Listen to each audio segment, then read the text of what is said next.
Welcome to In the News for December 15th, 2023. I am Brett Burney from appsandlaw.com. And this is Jeff Richardson from iPhone JD. Hey, Brett. Hello, Jeff. The time has come. I installed iOS 17.2, I think, 3 days ago or something like that?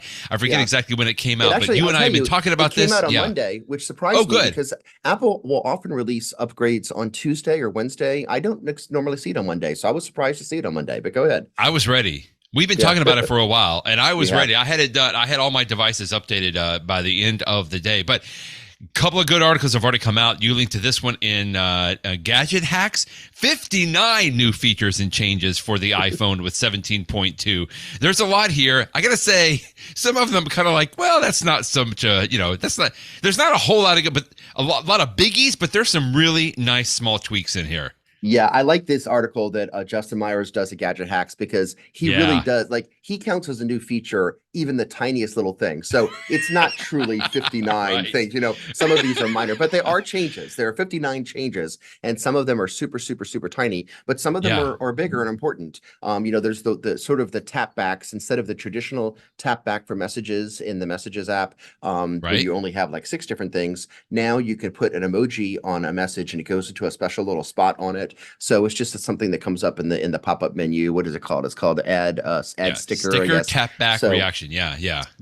The big one though is this journal app, which is interesting. On the one hand, I don't consider myself a journaler, but on the other hand, have you opened up this app, Brett? Because it's pretty impressive. I just barely opened it, and then I was like, I don't have time to look at it right now. But I knew there was going to be some folks that are coming out, and you've got a couple of other links here to some reviews, which I'm going to open it now.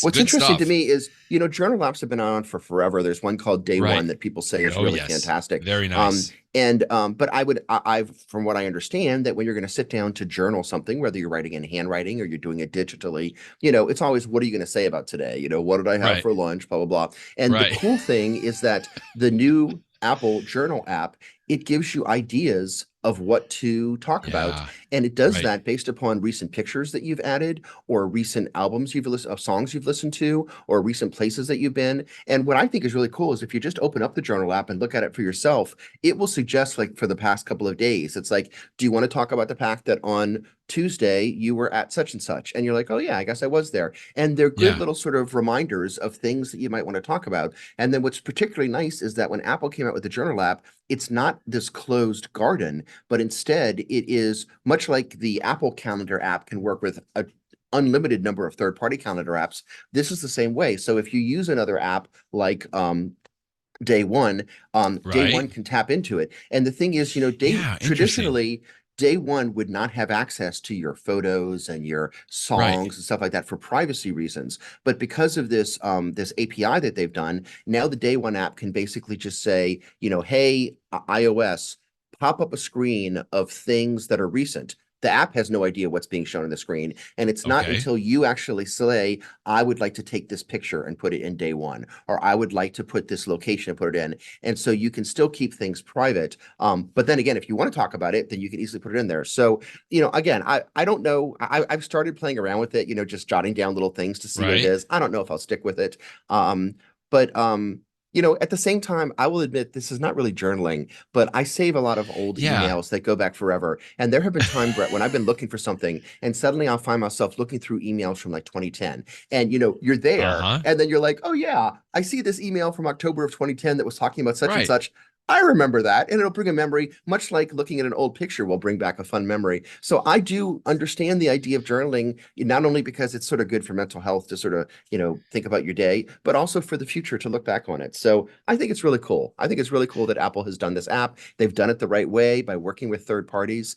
And, this is one thing, but this is just one of the things that's in iOS 17.2. So well, I was just going to say, I'm not that big of a journaler myself either, right? Like sitting down and writing a diary, dear diary, what's going on today. But this story you linked to, this review from Dan Moren, I think really brought it out. Like this is almost like a capturing tool, if you will. Like for me throughout the day, I just really appreciated the way that Dan was like bringing this up. He's not much of a journaler either. He's a journalist, not a journaler.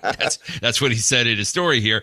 But just the fact that like it captured a picture that he took at this convention center. and the little map, and then he just had a little comment like, "Oh yeah, I went there. The smell was bad, or whatever the case may be." But it's just really neat that I kind of liked it from that aspect. If I could get into a habit of like saying, "Well, exactly what you're talking about with your emails," like, "Oh yeah, I remember 6 years ago that we went and visited this concert," and it's just kind of neat to see it, which is similar, and Dan's point in here as well, to maybe some of what the Photos app is doing, right? It'll bubble up memories, kind of a thing like that, which is really neat. Yeah. In fact, what might be cool for me personally is, what if I never journaled at all, but the Apple app could just create a journal for me based upon, much like the Photos app does for photos of here's a memory of 10 years ago today. Wouldn't it be interesting if the journal app could say, I've put this together based upon the places you were, the, people that you've texted with, the pictures you have. I don't know. That's an interesting idea. That's not this version of journal, but regardless. Anyway, it's a cool app. So the real thing is, if you haven't checked it out, I encourage everybody listening to this to check it out. So that's a cool one.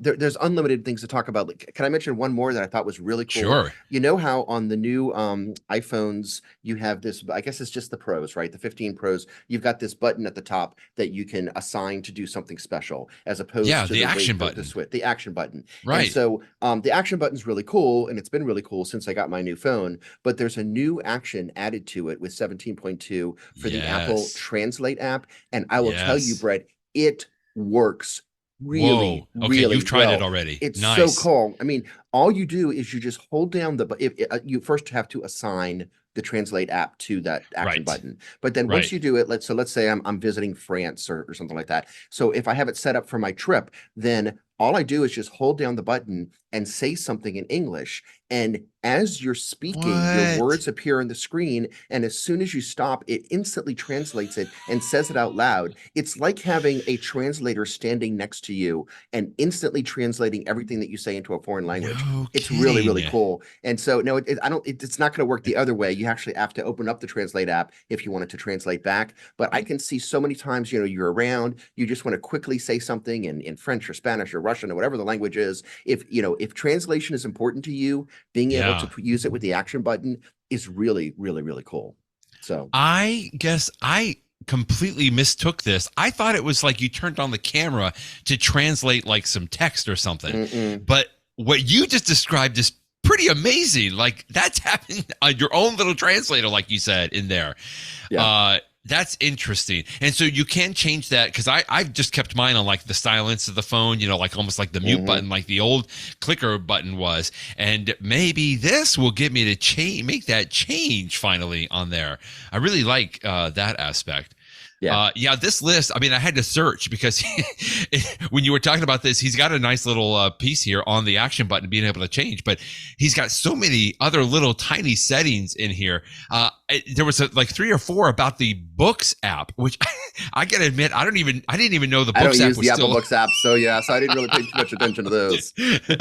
That was there, and then I also there was one thing really that I was like, ooh, I gotta find it now. But apparently, in your dynamic island, when you have an alarm go off in that little dynamic island up there, now the alarm clock is animated in the dynamic island. I did not notice that. Hey, I'll take it. Speaking of alarm clock, let me give you another one that I love. Yes. So I've talked in the past that I'm a big fan of the standby mode, where I put my iPhone. So when I'm sitting here working at my desk and I'm not working, I've got the little, Belkin Anchor, whatever company makes this thing. Anchor is the one that I have here at my desk, that I just stick my phone on it. Yeah. And it used to be that Apple, of course, had clocks in the standby mode. That's one of the 3 modes, is clocks. But many of the clocks were analog clocks, and I sort of preferred a digital clock. And so for the last couple of weeks, I had been using the Widgetsmith app, which was fine, but to use it, only had the clock on the left side. Anyway, long story short, now Apple has what's actually, here's a picture of it. I'll hold it up to a little camera. It's a very nice little, I took the screenshot. Oh yeah. But it's a nice, large numbers. You can put whatever color you want. Big. And I like it. It's super big, and it's got in the corner the day, the date, so I can see what date it is, and the temperature, for whatever that's worth. But I like it because again, the same reason I liked it before, as I'm doing my work and everything else, and especially because as a lawyer I bill my time in increments of the hour, I can just sort of, I'm always glancing down and I see a nice big clock. There were clocks before. It's just the brand new clock that they've added in this. It's the biggest one. It's super easy to see. It seems like a no-brainer. Super simple. Yeah. I mean, they had a very easy to see digital clock. I know that doesn't sound very exciting, but I'm telling you, this one's better than the ones that they had before. So it's really cool. So, so that's a million little things. If I encourage folks to take a look at the list, you'll find some other fun things that are relevant to you. There's a lot that's new. In addition to iOS 17.2 for the iPhone and the iPad, watchOS got an update as well to 10.2. Not as much new in this, but some nifty little options here now that you can change in the settings, which I've already done. I like this. Yeah, so I'm going to save one of my favorite features for my tip of the week, but one of them, another one I'm going to talk about right now, which is it's just sort of a return to the old. And I've mentioned this in past podcasts. I like to switch the watch faces on my watch from time to time. Right. And it used to be that you could just swipe left or right to do that, and then that stopped. Now you can do it again.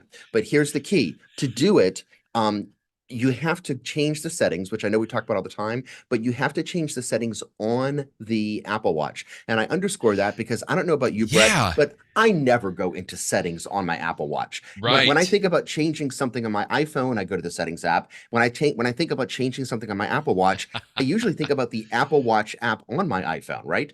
But this is one of those things. That's right. You actually have to go in the settings of the Apple Watch itself and then scroll in there, and there's a link on the article that shows you where you go for it, but you can set it so that you can just swipe left and right to change the watch screens. And I mean, getting rid of that, I mean, again, it was a step backwards that Apple took last fall or this fall, a couple of months ago, and now they've gone back. So that's one thing that's really cool. And then another thing that I thought was cool about this, and this was one of the articles that I linked to from CNET, is that the newest Apple Watches, you can actually talk to Siri to get your health data. But what I thought was interesting about this is not the feature. I mean, the feature is pretty cool. You could talk to your watch and say, you know, what's my heartbeat or whatever else. But what's interesting about it is that this feature only works on the newest Apple Watch Series 9 or the new Ultra 2. And you may think, well, I have Siri on my older watches. Why can't it do this? And the reason is that Apple didn't want to include this feature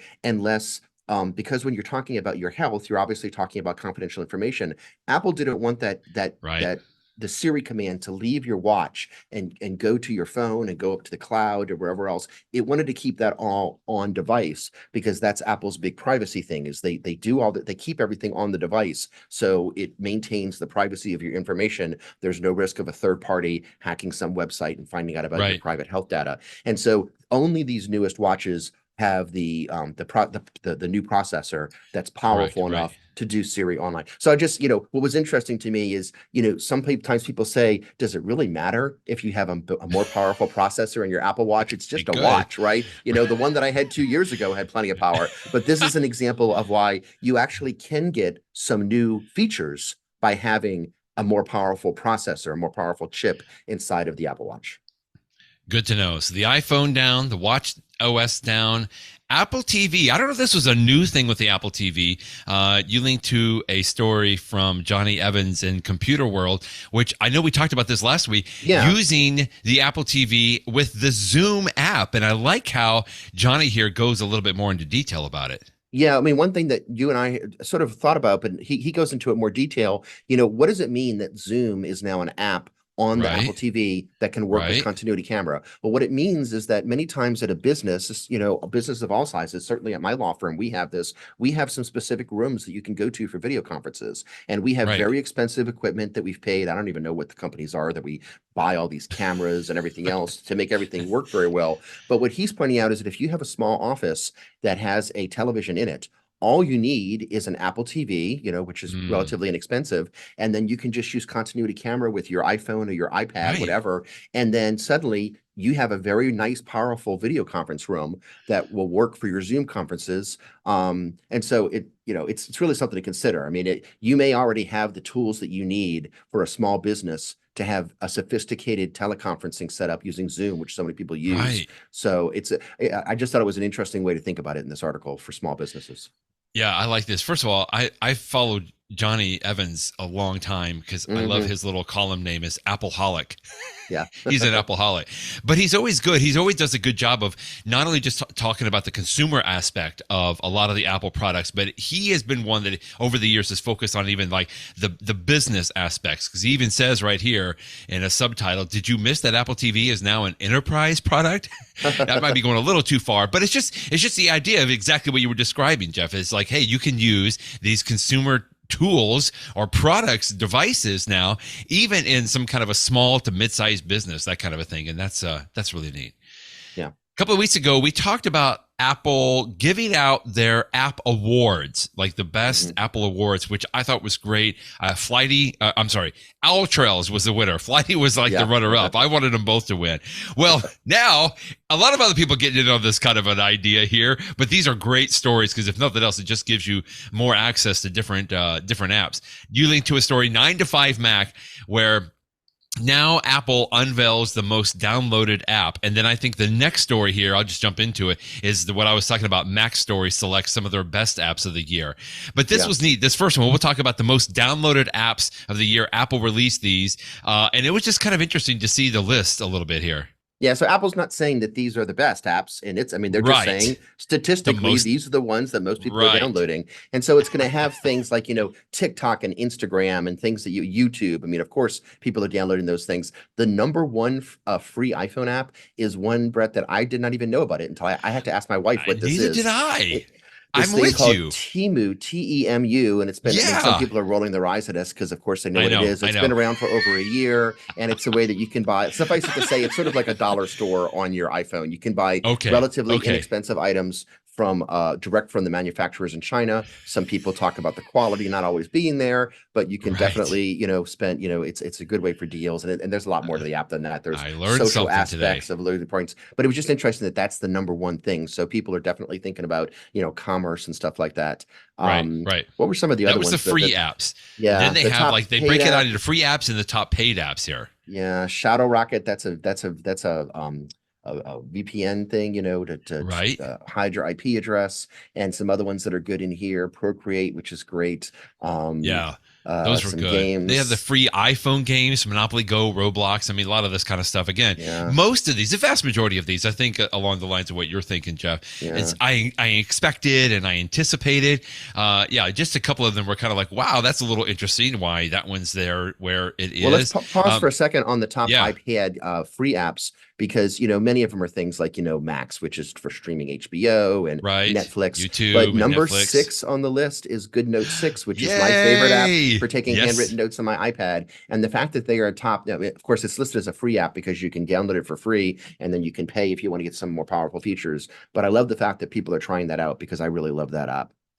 Can I just say, I was last week or earlier this week, actually, I was at a conference. I was given a presentation, and the session that I was doing was really focusing on AI, Jeff. Hmm. We don't talk about a whole lot of this podcast, but AI is like the what everybody else is talking about. Absolutely. And it was interesting because I was talking about all kinds of things about using AI, from Chat GPT to, using it within like Netflix or anything. But I tell you what came up, and I presented this, was something like GoodNotes. They're now using They AI are. so well from the aspect of like handwriting recognition to where, Hmm. a lot of folks in our profession try to think, well, can I convert my handwriting into editable text? That is possible. But in some cases, I'm like, well, just leave it in your handwriting. But the fact that these apps like GoodNotes can search your handwriting, that is just blows me away. And now it can even, I think, even anticipate what you might be handwriting out. It's just Yeah. amazing. So, and the fact that, first of all, it's GoodNotes, an app on an iPad that is having this much power. You and I have both followed GoodNotes and Notability for many years, and it's just wonderful to kind of see them continuing to evolve and to work on this. What GoodNotes is doing for AI is it can take your handwriting and it can suggest edits. And so let's say that you wrote a word and you Yeah, left out a letter by mistake. It will incredible. actually add the letter in there, but it will use artificial intelligence to make the letter that was missing, the A or the O or the E, whatever it's adding, make it sort of look like it's in your handwriting, which is the AI part of it. So it's sort of cool. Incredible.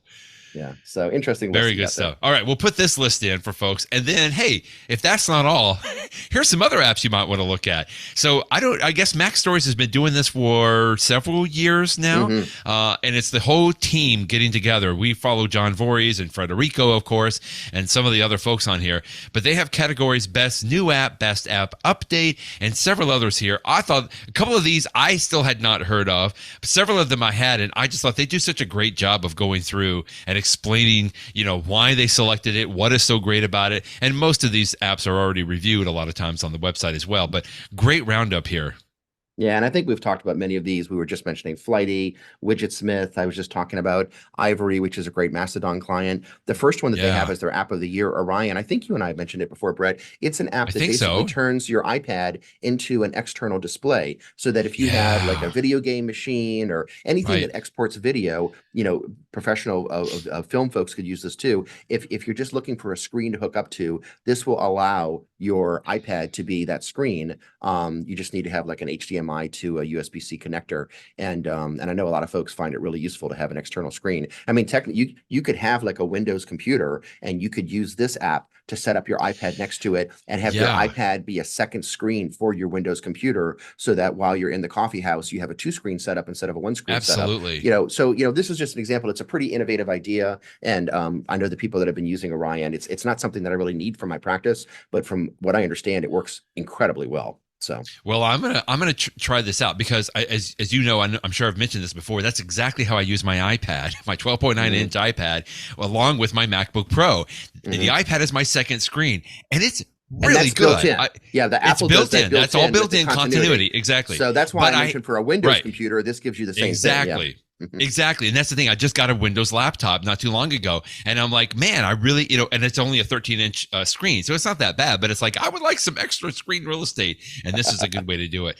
There's some other great ones in here. Well, there's some very specific ones, like an app right here. This is if you play Tears of the Kingdom from Nintendo. Like, this is Federico picking a specific app just for that game on there. But there's some other really good ones on here as well.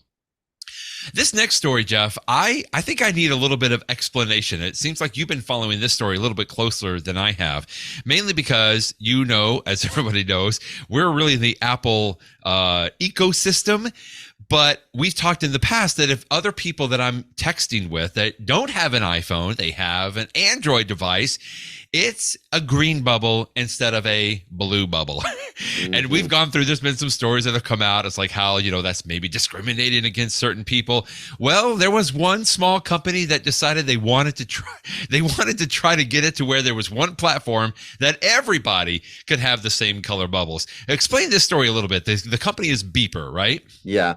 So let me start by saying that, here in the United States, we think of text messaging, for Apple users, we think of iMessage as being very important, blue bubble, green bubble. Let me just acknowledge that around the world, people don't use Apple nearly as much.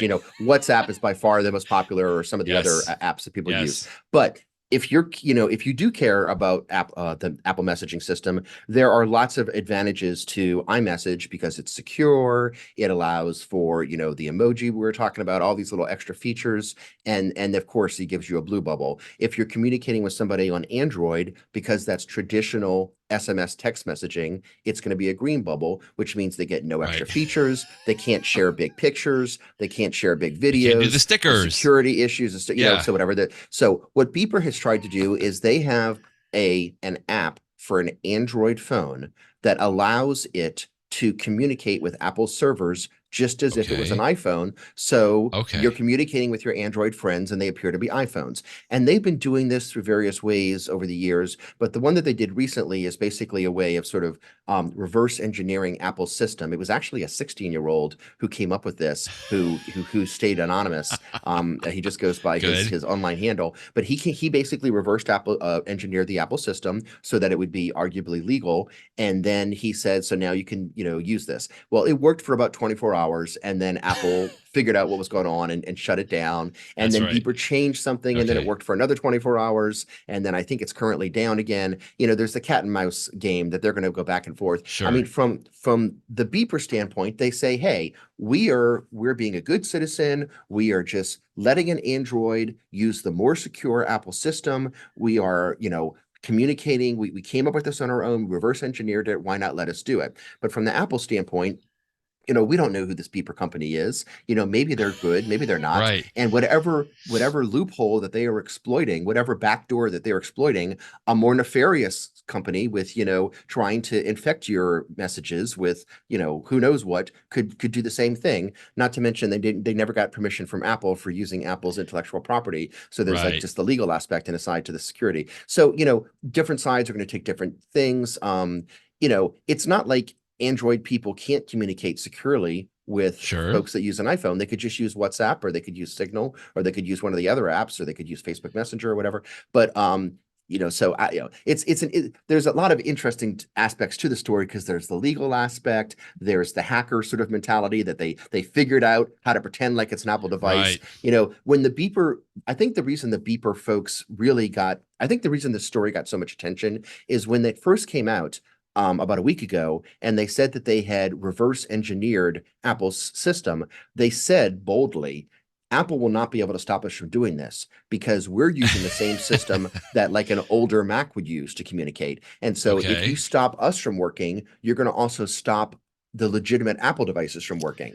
It turns out they were wrong about that, since Apple figured out a way to turn it off a few days later, and then they got it on again, and then they got it off again. And who knows the current status. But they were bold in their predictions, and Apple has a whole lot of engineers and even more lawyers. So at the end of the day, I suspect that this app will not work. When the app came out, they were charging people for it. If I was an Android person, I would not pay any money for something that's probably not going to work more than 24 hours. But it's sort of been an interesting show to watch, so to speak. Well, I got to read this story a little bit better from David Pierce. The little bit that I did read through, though, it just seems like he's really balanced in this. In fact, he says right here, what is so odd about this story is that you have two sides completely at odds, but both saying entirely correct things. To your point that you were saying earlier. I don't think we've seen the last of this, but even at the very end, David Pierce, says there's two ways that this could play out, right?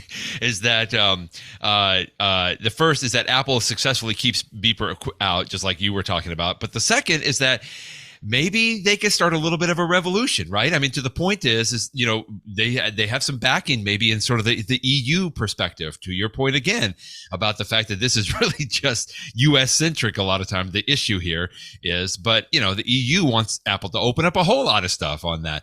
And, maybe beeper is just one chapter in that book that may eventually open some things up. On the other hand, just like he says, and like you said in the story, it's all about the maybe. I'll say two more things. I'll say that. There. I mean, you mentioned the EU. The reality is that Apple's market share is so small in the EU compared to WhatsApp that I think that EU has actually announced just this week that they don't even care about Apple. They're not a big enough player in the messaging market. And then second of all, the Apple announced, we talked about this a couple weeks ago, that at least by the end of next year, I believe, that they're going to be supporting one of the open standards that Google uses for Android communications. It's I'm forgetting the initials, or it's R something. But so there is going to come a time in the relatively near future where Android and iPhones will be able to communicate more securely, share larger pictures, share videos and stuff. So, that day is at which point perhaps the whole purpose of an app like Beeper Mini becomes useless. So anyway. RCS, you were close. Thank you. Rich RCS, Communication Services, that they are going to. Okay, well, thank you for the explanation on there. It's just a little odd, a little funny, but I think it could be a little blip in the history of technology. But hey, that's where some of the best ideas come from a lot of times. Okay, maybe something a little more fun and useful. If you're in your car and using CarPlay, my wife sometimes like to drive around different neighborhoods and look at houses. Well, now we can use the Rocket Homes app in Apple CarPlay to shop around for some of those houses as we're driving by them. This was really funny. Yeah, I just like the idea of you're driving down your street and you see a sign outside of a house. You're like, I wonder how much that house is selling for. And then you can look at your CarPlay thing and say, okay, well, there it is. And I can see it's got 3 bedrooms and 2 baths. So it's just sort of funny. It's also funny because, there's not a lot of different types of CarPlay apps. You've got your Maps apps, you got your music apps. This is a new type of app. I have never seen an app in CarPlay before that was for buying houses. So, bravo to them for even getting Apple to put them in CarPlay. If I'm not mistaken, it's called Rocket Homes. I think it's from Rocket Mortgage, maybe? Is that where it comes from? And maybe, me, anyway, I don't know. somehow they're affiliated there. But yeah, that's neat and cute. I like that. Well, if you have an older pair of AirPods Pro, just like I do, and you, Jeff, you and I have talked about this. I've belly ached about this quite a bit. Is that the case for my AirPods Pro second generation has a Lightning port at the very bottom. The newer, what they call them, third generation, right? Apple AirPods Pro second generation. They're still called second generation, just second generation USB, but USB-C. Well, right. If I wanted to change the USB-C prior to this, I would have had to buy an entire new pair, whole new set, right, of AirPods Pro second generation. Well, now thankfully Apple has allowed me that I could just buy the case if I wanted to do that. Yeah. I don't know why I would with the pricing, but yeah, exactly. It's like, if I'm going to pay $100, I might as well, I would go all the way, get the full, brand new pair, I guess, or something. But yeah, $100 is a lot to pay to just have a USB-C connector at the bottom instead of Lightning. But if it matters to you, now you can do it. I'll note, by the way, that even though you can buy this directly from Apple, one thing you can't do is on mine, I have my little logo, iPhone JD engraved on mine. You can't get engraving if you buy just the charging case. You can only get that if you buy a brand new pair.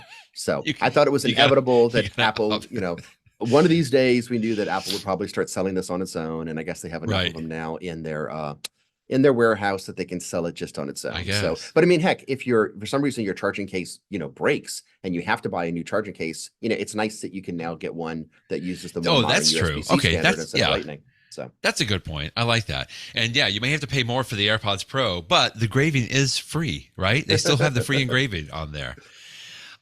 You may be like me in a house that has a couple of teenagers in it. And so I've got my phone sitting over on the side, charging up really nicely. And then somebody comes by and yoinks my charger out of the wall. And then I can't find it anymore. So thank you, Jeff, for solving this issue in my household with the lock socket. I hear this all the time in my house. My wife has got like a charger in the kitchen. And then like the next morning, she's like, who took my charger? I'm trying to charge my phone. Dun, dun, dun. And someone has stolen my charger. And so this device that's called lock socket, it actually, you screw it into the actual outlet. So, I mean, I guess if the teenager could get a screwdriver, they could remove it, but that's too much work for today's teenagers to do that. Yeah. So you got to go rummage around somewhere else. It's a little extreme of a solution, and it makes me laugh more than make me want to buy it. Having said that, it's just a piece of plastic. How much does it cost? It's not very expensive. So it's actually 20 cents. It's a little more expensive than I thought, almost $30. But even so, it's funny that somebody thought of this and said this would be a good idea, and I give them full credit for bringing them to market and putting it on sale. To market. So exactly, bravo. People will buy it. I'm sure. Yeah. Hey, it's a stocking stuffer, if nothing else, right? Tis the season there. Let's go from lock sockets to batteries. This was an amazing little story here. I'm going to bring up the review of this. Yeah. I got to tell you, this might be a little big for my stocking. It might weigh it down a little bit, but after reading this review that you link to in 9 to 5 Toys, I might be ready to spring for this. This is the Anker Prime Power Bank. 250 watt portable charger. I mean, you're basically carrying like Tesla battery in your backpack at this point.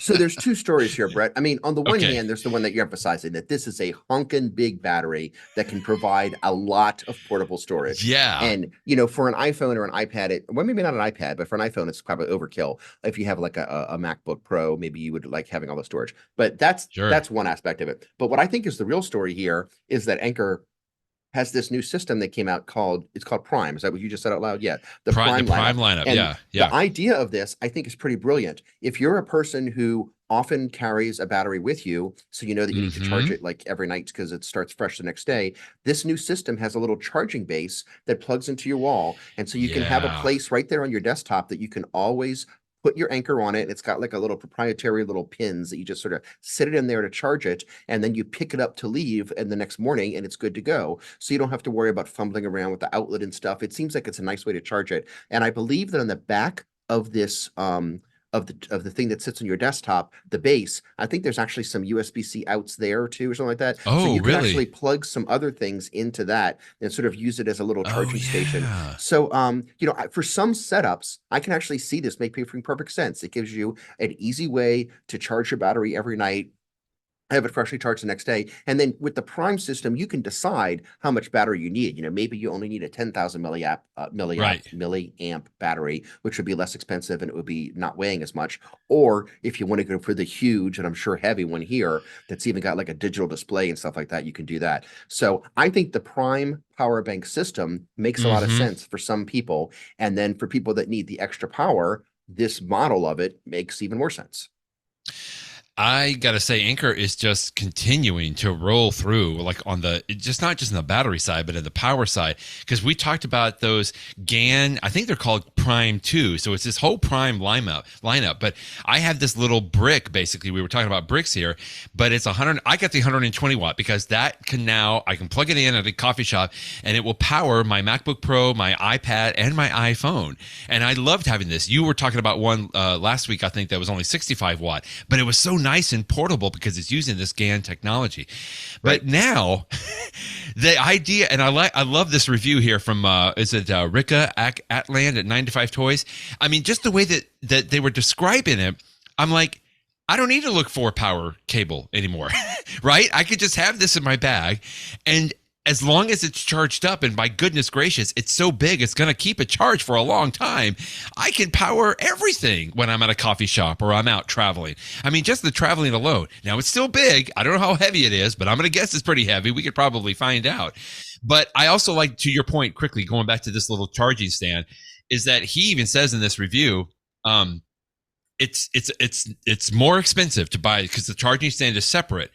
But he's like, I would not look back. I would not hesitate, because he just said it's so easy just to like set it on the stand when you walk in the door, and then you know that it's charging. So you don't have to specifically go and like, grab it and plug it in somewhere. I mean, it's just that it sits on a table or on a desk and you can just continue to charge it. And I just thought that was really remarkable how he was describing that there. I'm the sort of person, Brett, that I always have a charger in my bag, my briefcase with me. Me too. Because I never know when I would need it. But the reality is I will go weeks without needing it. And then I'll need it, and I'm so happy that I have it. So for me, this would be overkill. But if you have a different lifestyle where, you work in a shared space or a coffee shop or, daily, if you're constantly taking a portable power with you, I think that this is great. And I love that Anchor came up with the solution. Yeah, let's see. Right now, it's $180. Now that's just for the battery. That's for the big one, and then I think the stand is what, 70, something like that. Yeah. So to get the biggest one would be 250, but again, you could pay less if you get the smaller ones. That's right, because this is the 250 watt portable charger, and then I think in the story, and you mentioned this as well, that you can get ones for 100 watt, and there's other ones that are, if you don't need quite that much on there, then you can use another one. Okay, great, man. That's a lot of great stuff right before Christmas here. I like that. Hey, you can you got to hurry if you want Amazon to deliver it on time. In the know. So we've talked about the continuity features several times in the past between the iPhone and the Mac, and exactly just today. I got to tell you one thing that I find myself using quite a bit, which I think it's fairly obvious. Maybe some people will know it, but for me, it becomes just a really cool thing that I find myself doing several times a day. So the idea of the continuity, I am on my iPhone. I have pulled up a web page. I wanted to read a story, or maybe I'm shopping at a certain page, whatever page that I have open on Safari on my iPhone. And maybe I'm sitting there, or I go and sit down at my desk where my MacBook Pro is sitting. I really just want to look at that website on my MacBook Pro. So in the past, what I used to have to do, Jeff, is that on my phone, I would like email myself that link, or I would maybe try to make a tab, or, save a bookmark and then go on my Mac.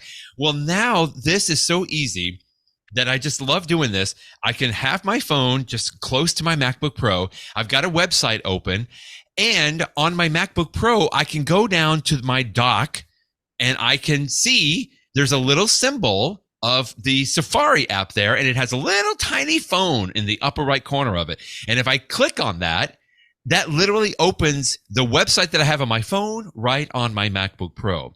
Yeah. Now, I like that, but I got to tell you, on my Mac, I typically hide my dock. I don't interact with my dock just a whole lot because I'm usually, searching or so. But one thing I do a whole lot on my computer, Jeff, is I'll use the Command tab to switch between apps. So similar to like on Windows computer, you have the Alt tab. I use Command tab on the Mac.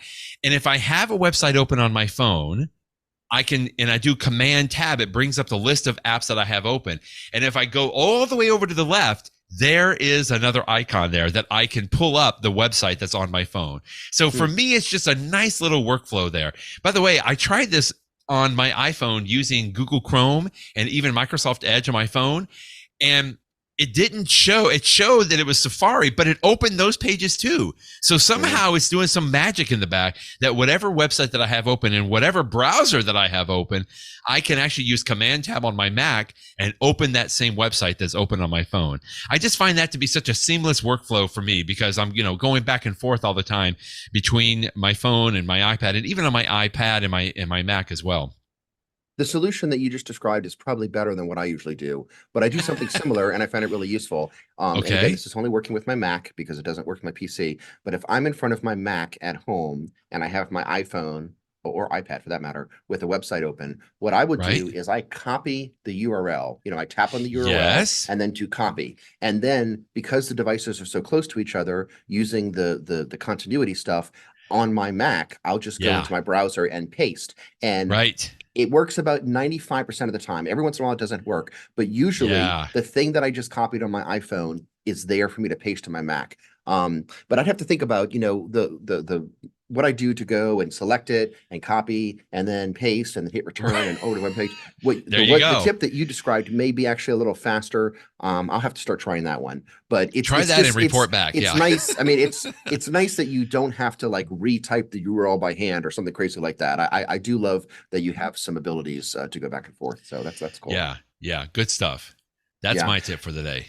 So my tip for the day has to do with workouts on the watch. And as I previewed this earlier, I was saying one of the things that I liked about watchOS 10.2 is that I can now go back to the old way of switching between apps on my screen. Another thing that you can do, and again, to do this, you have to go into the settings on the watch to do it, is when watchOS 10 came out last, was it September or something like that, a couple of months ago, one of the changes is that when you got to the end of your workout, and you say, I'm done with my workout, I tap on my watch to say I'm done, a little pop-up comes up and says, do you want to end the workout? And I'm like, yes, I just told you I wanted to end the workout. Why are you asking me a second time? We're just confirming. The reason that it's annoying is that I've just finished a workout. I'm tired. I'm perhaps not I'm not in the most friendly Jeff mood. And so when somebody says, are you sure you want to stop this workout? I'm like, come on.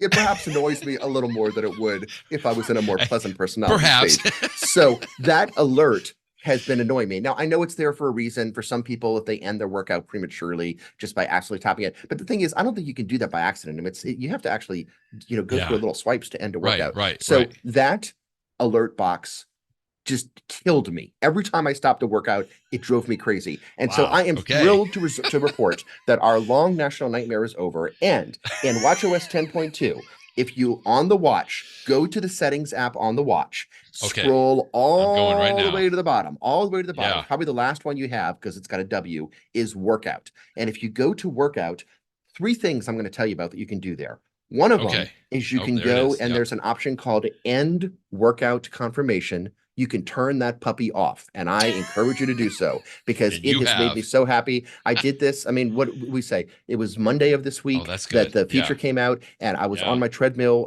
I think it was the very next day and I finished my workout and I stopped it and it did not prompt me again. And Brett, I felt just a wave of happiness come upon me. So while I was there, however, I discovered 2 more things that you can do in that exact same area that I actually did not know about. I'm sure you've had this happen before where you're outside walking around, maybe at a brisk pace, and your watch says it appears that you're doing an outside walking workout. I do. You want to start a workout? And some people might say yes. For me, the answer has always been no, because if I'm doing a workout, you can be darn sure that I'm going to purposely do a workout. If I just happen to be walking around fast enough for it to think I'm doing a workout, no. And so by default, it's on. But what I did is I turned it off. So now if my watch thinks I might be working out, it's Oh, not going to interesting. prompt me and ask me. It's going to only record workouts when I tell it to do so. And that works fine for my personality because believe me, if I'm starting a workout, I'm going to get credit for it in my watch. I'm going to tell it. There's another option there too called end workout reminder. That one's Yes, also I on see by it. default. And I actually like leaving that one on because for Okay. me, again, I might be finished, I'm up into the treadmill for 30 minutes and I'm getting off and I'm sort of tired. And all I'm thinking about is I want to get some water to drink or I want to go change or whatever. And I forget to stop my workout on my Apple Watch. And what will happen is after a few minutes of it noticing that my heart rate has gone down and that it no longer senses that Right. I'm working out, I will get a pop-up alert saying, hey, Jeff, did you want to end that workout?